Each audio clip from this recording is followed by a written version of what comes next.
I wanted to ask, I wanted to tie your introduction and your conclusion in a question.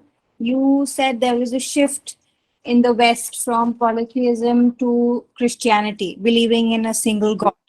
And in the conclusion, you mentioned that it is important that we go back. I wanted to ask why this shift occurred. Why did people lose faith in their ancient gods and then chose to follow Christianity and it spread so widely? Well, thank you. That's a very good question. I think that, and it's a complicated question that requires a very careful analysis. In the first place, I would point out that for a very long time, because worship is not exclusive in polytheist traditions, for a very long time, people were participating in Christianity, but not renouncing their other devotional commitments and their other devotional relationships. It was a very long time before it became clear that such exclusivity was really required, and a very long time before it was effectively socially enforced. So that's the first thing to remember, is that really for centuries, the membership of Christianity could be growing without until it had reached a tipping point where effective social control could be obtained. People weren't necessarily experiencing it as an exclusive commitment. We also have to recognize, as a historical matter, that at the time that Christianity became effectively the official state religion of the Roman Empire, there were probably only about 10% of the population of the empire who were actually Christian at that time. 20% would be a very high estimate, and I doubt that anyone would attempt to sustain it. We're talking about something more like 10% at that time, and that number then, from there on, is growing in the context of institutional dominance at the top, with the single exception of the Emperor Julian, who during his brief reign attempted to restore polytheism as the official position of the state, but was unsuccessful due to his early death in battle. And so then from there on, you have the continued dominance among the elite of Christianity. And so the subsequent growth of Christian affiliation within the population is occurring within that context. And at the point then that all of these traditions have been sundered, of course, then it becomes easy for people to simply continue. But Christians had to wage this battle again and again wherever they went. And so as it spread, into Northern Europe and in other places, they had to wage this battle again and again. Europe was not, the last parts of Europe were not Christianized until very late in the medieval period, or even beyond that, in the Baltic states, for example, where they held on for a very long time. So it's a complicated question, but one which has, I would argue, more to do with social power than with strictly religious or theological issues. Thank you so much, sir. Yeah, sir, how can we preserve the remaining polytheistic traditions in today's world, the native polytheistic traditions? This is a question that has different answer in different places, of course. It depends upon the local situation. But I think the single biggest thing is to turn around the perceptions of them and the stigma attached to them. Because in many places, the cultural footprint, so to speak, the cultural presence of these traditions is a lot greater than you would get the sense of from the number of people that might answer a survey and say, this is my religion. And so, for instance, if we're going to talk about sub-Saharan Africa, at the turn of the 20th century, the vast majority of people in sub-Saharan Africa belonged to their traditional polytheist traditions, what scholars call African traditional religions, or ATRs. Now, today, if you go by surveys, that number wouldn't be higher than about 10%. However, because none of these traditions actually require exclusive adherence, they don't say that you have to participate only in them, that you can't participate in one of the socially hegemonic religions. What you find is that people who might tell a survey that they belong to one of the major hegemonic monotheist traditions, people who will say that they're Christians or who will say that they're Muslims, nevertheless, they will visit ritual specialists who belong to the traditional religion. They'll avail themselves of what they think of as a kind of spiritual technology, you see. And, when, I've spoken to practitioners of African traditional religions who will say that, the actual number, if you were to take into account how many people have ever visited a ritual specialist and used their services, the number would be upwards of 50%. So we can see that in a situation like that, if perceptions were to be altered, the actual number of people who identify with that religion could increase quite rapidly. And I think that that's true in a lot of places. So that's one thing that I would point to. And I think the first thing is really to change these perceptions, to remove the stigma attached to the idea of having many gods, to start from there. Okay, so thank you. So, Suraj, you have a question? You have a Yeah, actually, I have already put that question in the chat, but you partially answered for it in the other questions. So I would like to reframe like this: the polytheistic tradition, which I'm familiar with, it is Hinduism, and in Hinduism there are some philosophical ideas like even from the Vedas that like Egam Satvipra is there, like all the gods are one in the popular translation, and some offshoots like Dvaita Vaishnavism, Dvaitas and Vishishtadvaitis and all. This says that the Lord Vishnu is the superior god, and all the other gods, either they are demigods or the devotees of Vishnu and all. So can we still call them as polytheistic traditions? And this scenario, this idea Absolutely we can. Let me just say, absolutely we can. Because these ideas are extremely common in historical polytheist traditions from all over the world. First of all, as I said in my talk, many of these traditions will have some kind of philosophical theory regarding the ultimate nature of reality, or something which is the source of divinity, or something which is the medium in which divine manifestation takes place, and therefore is the unity or the communion, so to speak, of all the gods together. Many different permutations of this in many different traditions.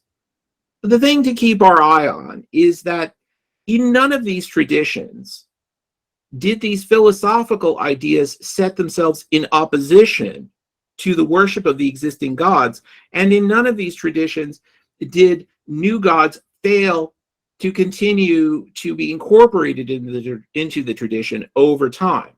And so either we would have to assume that these philosophical ideas were simply ineffectual in the society, or that they belonged to an elite and the many gods to the common people, which is an elitist idea, which is really trying to drive a wedge within these societies between the upper and the lower, so to speak, trying to maximize those tensions. Why? In order to facilitate conversion, in order to facilitate the eradication of the polytheistic tradition by splitting it from its philosophical achievements, the philosophical accomplishments of that civilization, splitting them off. It's not hard to see the motives behind this kind of meddling, these kinds of interpretations. Now, to speak to your second point, this is what I refer to as the polycentricity of polytheism. For Vaishnavites, Vishnu is the center of all that is. For Shaivites, Shiva is the center of all that is. And for each of them, the other's God is at the periphery. And so it's this center and periphery dynamic. This is the nature of all polytheisms, historically, all of them. Someone has particular gods, or even a particular god to whom they are particularly devoted, and that deity is at the center and the others at the periphery. And the ones at the periphery, just like objects at the periphery of our visual field, they appear smaller, they have a narrower scope. But within the entire field, there's reciprocity, because the other person, whose God is at the periphery for me, sees my God as at the periphery for them, and sees them within a similarly narrow perspective. Now, there are two ways in which we can understand such a polycentric polytheist field. Either we can say, well, all of these gods are somehow aspects or masks or names or faces of one. That subordinates the many to one. And it's an outside perspective because it downgrades everyone's gods relative to that one. Instead, we can adopt a perspective, which I've characterized as polycentric, and I'm not the first one to use that term either, in which we take precisely the perspective of the devotee and understand that the center can be everywhere. It doesn't have to be one center that subordinates the many. The center can be in each. We're capable of understanding this. The ancients, all the more so, were capable of understanding this. And when we start to read some of these classical philosophical texts of diverse traditions with this understanding in mind, with this very basic understanding that was fundamental for ancient thinkers in all of these traditions, then we start to see the possibility of different, and I would argue more fruitful readings of those philosophical texts, because the purpose of those philosophical texts was not to subordinate the gods that people worshipped and to whom they were devoted. And it's a disservice to those philosophical traditions to see them in that way, to read them in that way, because that's really an instrumentalization of them, which has occurred largely since the era of colonialism, but which we can see the roots already in what Christians did and how they read the works of polytheist Greek philosophers who came before them. And many of those same tactics are applied today in regard to non-Western indigenous polytheist traditions. Thanks. I just want to ask something from, let's say, the concept, or let's say the belief in polytheism. Will it be right? Will it be right for someone to say, in polytheism we are our own God? In this sense, because if, let's say, the worshiping of multiple gods, at some point associating different attributes to these gods, from my understanding, these are just mainly our own thinking and our own imagination. So it's more of like worshiping things, or let's say believing in things, or let's say yes, believing in gods that we actually imagine ourselves, or we actually create. So at some point, will it be right to say, or from our own imagination, from our own critical thinking, we create these gods? Will it be right to say that we are our own gods in polytheism? Well, it seems an unnecessary supposition to me. I mean, I don't necessarily know that you are really an actual other person. Perhaps you're just a figment of my imagination, and I'm just projecting onto you attributes that belong to me, and ideas from my mind that I need some sort of an objective vehicle for. And so, we would then say, well, no, of course he's not a figment of my imagination, because he speaks for himself. He has agency that he demonstrates. Well, so too for devotees, the gods have agency that they demonstrate. They talk back, you see. And so the same way in which I know that you're not a figment of my imagination is the same way that we know that the gods aren't merely creations of our mind. But I mean, as a philosophical matter, we could regard anything in our experience as being a creation of our mind. And in some respects, everything that we experience is a creation of our mind, in the sense that we encounter it within a mental or a psychological medium, and that medium is indispensable to our knowledge, just as air is the indispensable medium for our verbal communication, for the sound that comes from our mouths. So too, this mental medium is indispensable to our experience of any objects.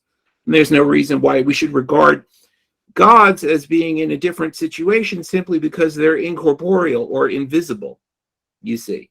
I think that often, because we live today in a default materialist world, a default materialist society, we have a higher standard for the reality of something just because it's invisible.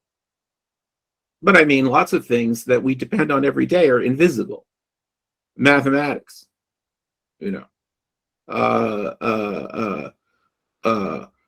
all kinds of ideas that have the power to move people profoundly as individuals and as masses. All of these things are invisible, yet they're just as effective as anything physical or corporeal. And so there's no reason why one should have a higher standard of its existence than another. Thank you. In terms of achieving the sustainable development goals, is it necessary to preserve the polytheistic traditions? Why? Because when we look at the polytheistic tradition, there will be many different variety of belief systems that we often see in Indian villages as well. And I see many conflicts also. So like in order to achieve the sustainable development goals, I see conflicts more like when there are many belief systems. All right. Well, I mean, first of all, I mean, with respect to sustainable development goals, I argued in the talk for what I see as the crucial role that polytheisms play in preserving cultural diversity and a similarly robust argument could be made in terms of the role that they play in sustaining biodiversity, precisely because of the sacredness, the divinity with which culture and nature are infused by them to the maximal degree. And so, to the maximal degree, these traditions leverage, so to speak, the phenomenon of religion maximally in the service of sustaining and preserving both concrete and intangible resources, you see. Now, with respect to the idea that conflict is a problem, I would argue, and I think that it's an historical thesis that's fairly easily sustained, that polytheist traditions, by and large, have not been in conflict with one another over religion. Now, I mean, because the gods infuse every aspect of culture for polytheist traditions, to whatever degree they are engaged for other reasons in conflict, there will be some kind of involvement of the religion in that state of conflict, in that conflictual condition. It will be infused with religion the way that that every other aspect of life for these traditions is.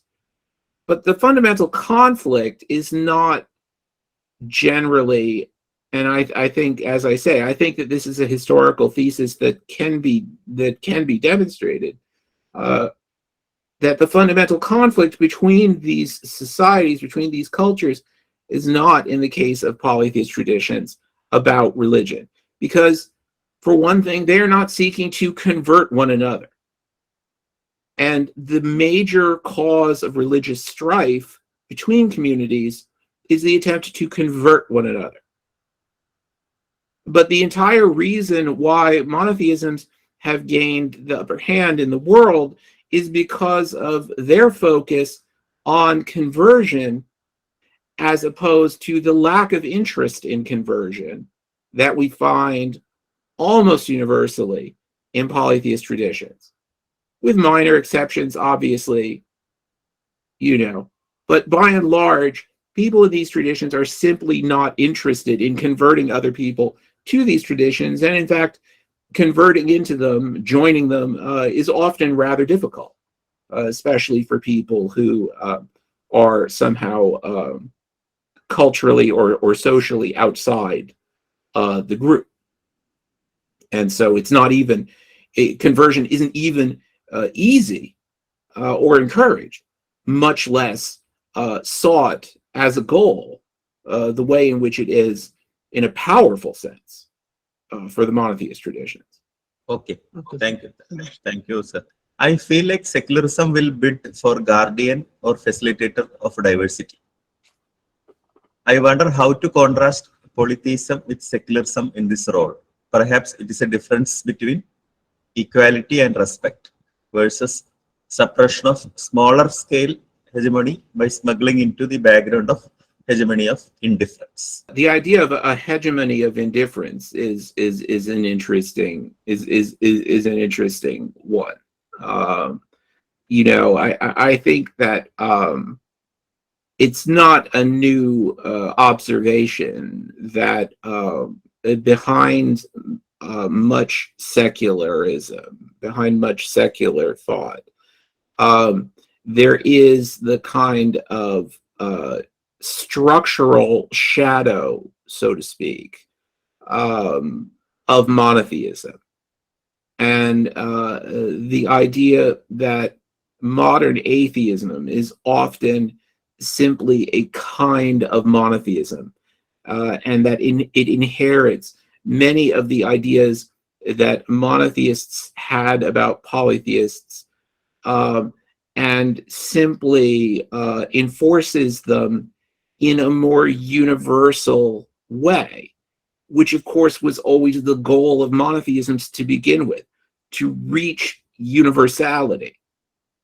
And so in many ways, it's a continuation of the monotheist imperative to find new ways in which to establish a kind of a universal field of agreement. And if that has to come about even through a form of atheism, then that's actually a continuation of the monotheist imperative, even if it turns itself to some degree against the historical monotheist religions. But of course, as people will find, in practice, atheists will generally try to pick the low-hanging fruit first, and will turn themselves against minority traditions and indigenous and polytheist traditions. They will turn themselves against them first because they are easier targets. And so the historical and intellectual relationship between the kind of modern construct of atheism and historical monotheism is one which I've looked at in some of my own work, and it's an important area to be thought through. Thank you. So my question was like, in the case of Abrahamic religions like Islam, when they started to spread, they represent themselves like conceptually strong and ultimate truth. And why the other polytheistic practitioners are failing to defend their ideology among towards the monotheism? Well, thank you. I mean, to begin with, I mean, the answer in some sense is there right in the framing of the question. I mean, the very fact that the monotheist religions, first Christianity, then Islam, largely moving into the footprint that Christianity had already left in many places, because of their focus on a kind of ideological promotion of their faith, and on perfecting the means of conversion on many levels, intellectual, through arguments, but also on all kinds of other levels, and occasionally also through force as well. Or various kinds of inducement. The very fact that right from the very beginning, these don't become proselytizing religions at some point in their history. They are that right from the beginning.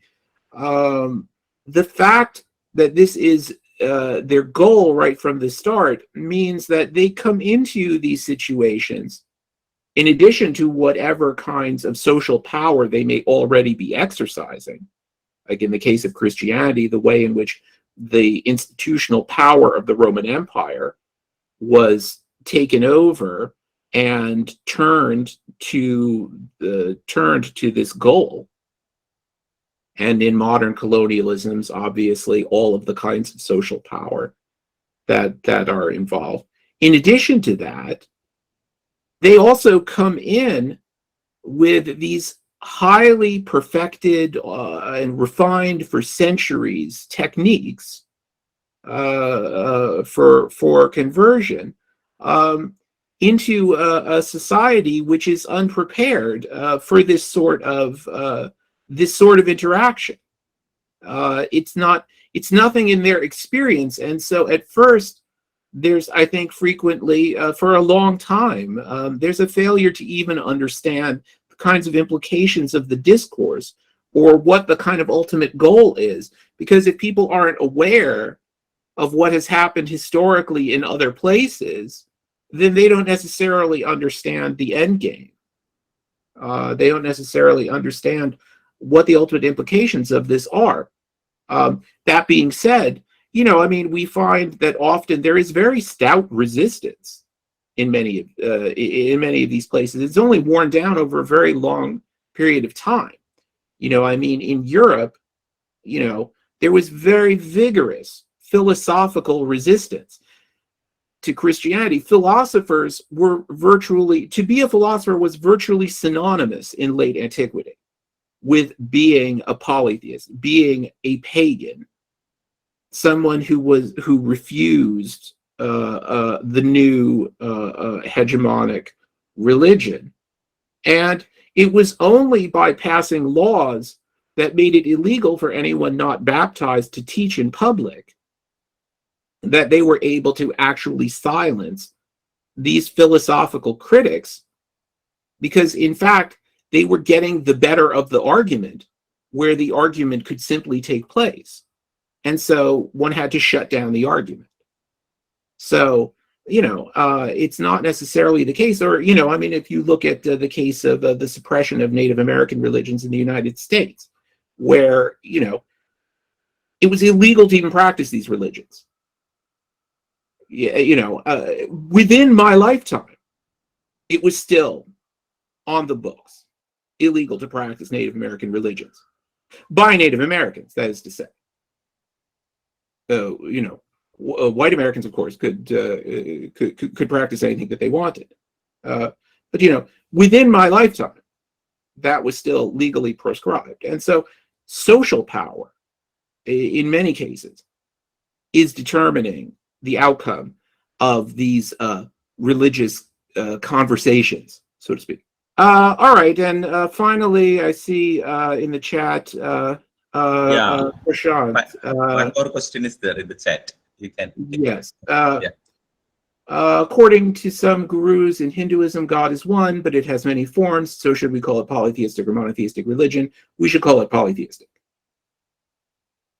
I'm just going to leave it at that, because on the one hand, we really cannot abstract from the discourse of power around monotheism in the colonial and post-colonial period.